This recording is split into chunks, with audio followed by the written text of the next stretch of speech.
At the same time ఒక దేశ ప్రధానమంత్రి గారు వచ్చి కూర్చున్న వేదిక మీద, ఒక రాష్ట్ర ముఖ్యమంత్రి గారు కూర్చున్నటువంటి వేదిక మీద అత్యంత గంభీరమైనటువంటి ఆరోపణలు వాళ్ళ కుటుంబ సభ్యులు ఎదుర్కొంటున్నటువంటి నేపథ్యంలో అదే వేదికను భారతదేశం యొక్క సహాయక మంత్రిగా, హోమ్ మినిస్టర్గా ఉన్నటువంటి బండి సంజయ్ గారు కూడా ఆ వేదికను పంచుకోవడం నిజంగా చాలా శోచనీయం.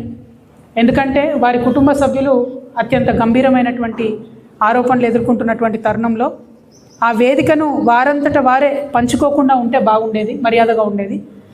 ఎందుకంటే వాళ్ళ సమాజంలో ఒక మెసేజ్ ఏమొచ్చిందంటే, ఇటువంటి రాజకీయ కుటుంబాలలో ఉన్నటువంటి వారి పిల్లలు ఏ తప్పు చేసినా సరే పోలీసులు మరి సరైనటువంటి చర్యలు తీసుకోలేని పరిస్థితి ఉంటుంది అనేటటువంటి ఒక మెసేజ్ వారు ఆ వేదికను పంచుకోవడం ద్వారా పోయింది. అందుకనే నేను రాష్ట్ర ప్రభుత్వాన్ని చేస్తున్నటువంటి డిమాండ్ ఏంటంటే, బండి సంజయ్ గారి కుమారుడు ఎదుర్కొంటున్నటువంటి ఆరోపణలో భారతీయ జనతా పార్టీకి ఒక అలవాటు ఉన్నది. ఇట్లాంటి నేరారోపణలు ఎదుర్కొంటున్న వాళ్ళని వాళ్ళు దేశం దాటిస్తారు మొదలు. సో బండి సంజయ్ గారి కుమారుడు ఈ దేశం వదిలి వెళ్ళిపోకుండా ఉండడానికి తక్షణమే మన తెలంగాణ పోలీస్ అధికారులు లుకౌట్ నోటీస్ లాంటిది ఇవ్వాలి. అన్ని ఎయిర్పోర్ట్స్లో కూడా వారిని మరి కట్టడి చేసే విధంగా ప్రయత్నం చేయాలి. మొట్టమొదలు ఆ పని చేసినట్టయితే తెలంగాణ సమాజంలో ఉన్నటువంటి మహిళలందరికీ కూడా ఒక విశ్వాసం వస్తుంది, పారదర్శకంగా మరి మంచి విచారణ జరుగుతుంది అనేటటువంటి విశ్వాసం ఒకటి వస్తుంది.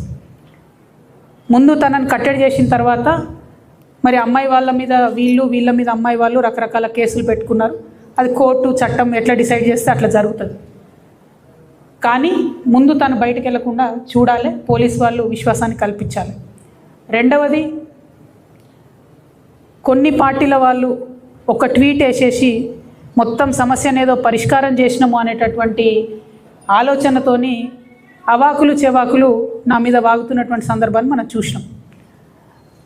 ఒక ఆడపిల్ల విషయం వచ్చినప్పుడు, అది కూడా ఒక మైనర్ అమ్మాయి విషయం వచ్చినప్పుడు సమాజంలో బాధ్యతాయుతమైనటువంటి ప్లేస్లో ఉన్న ప్రతి ఒక్కరం కూడా కొంత సంయమనం పాటించాలి. సోషల్ మీడియాలో ఏది పడితే అది వాగితే ఆడపిల్లలకి ఎక్కువ నష్టం జరుగుతుంది. మన సమాజం ఇప్పటికి కూడా రేపు పొద్దున బండి సంజయ్ గారి అబ్బాయి దోషి కాదు అని తేలినా, దోషి అని తేలినా సమాజం మగపిల్లల్ని క్షమిస్తుంది, కానీ ఆడపిల్లలకు మాత్రం కంప్లీట్గా లైఫ్ బర్బాద్ అయ్యే పరిస్థితి ఉంటుంది. ఇవాళ బీఆర్ఎస్ పార్టీ సోషల్ మీడియా చేస్తున్న అత్యుత్సాహంతో ఏం జరిగింది, బండి సంజయ్ వారి సైడ్ నుంచి వాళ్ళు ఆ ఆడపిల్ల మొత్తం వీడియోలు, ఫేసులు, ఫోటోలు మొత్తం బయట పెట్టారు. అంటే ఒక అమ్మాయి, ఆమె మైనరో కాదో అనేటటువంటి చర్చ ఉంది. ఆ అమ్మాయి జీవితాన్ని నాశనం చేయడానికి ఇవాళ డైరెక్ట్గా బీఆర్ఎస్ పార్టీయే కారణం. ఏం అవసరం ఉంది, అంత అత్యుత్సాహం ఏముంది? ఇష్యూ సాల్వ్ చేయనియండి. మాట్లాడుతున్నారు కదా, డెఫినెట్గా ఆడపిల్ల పక్షమే ఉంటాం. మన తెలంగాణ సమాజంలోనే అది ఉన్నది, ఆడపిల్ల పక్షమే ఉంటాం. కానీ ఇవాళ ఆడపిల్ల జీవితం నాశనం అవడానికి కారణం ఎవరు?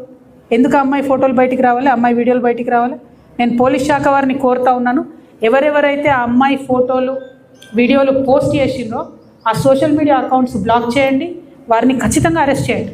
మీ ముఖ్యమంత్రి మీద ఒక చిన్న పోస్ట్ పెడితే ఇవాళ ఎత్తుకపోయి అరెస్ట్ చేస్తున్నారు. కాబట్టి ఒక ఆడపిల్ల జీవితాన్ని నాశనం చేసేటట్టుగా పోస్టులు పెట్టి, వీడియోలు పెట్టి, వాళ్ళ ఫ్రెండ్స్తో ఉన్నప్పటి ఈ ఫోటోలు అన్నీ బయట పెట్టినటువంటి అకౌంట్స్ని బ్లాక్ చేయాలి, ఖచ్చితంగా వాళ్ళని అరెస్ట్ చేయాలని చెప్పి నేను డిమాండ్ చేస్తూ ఉన్నాను.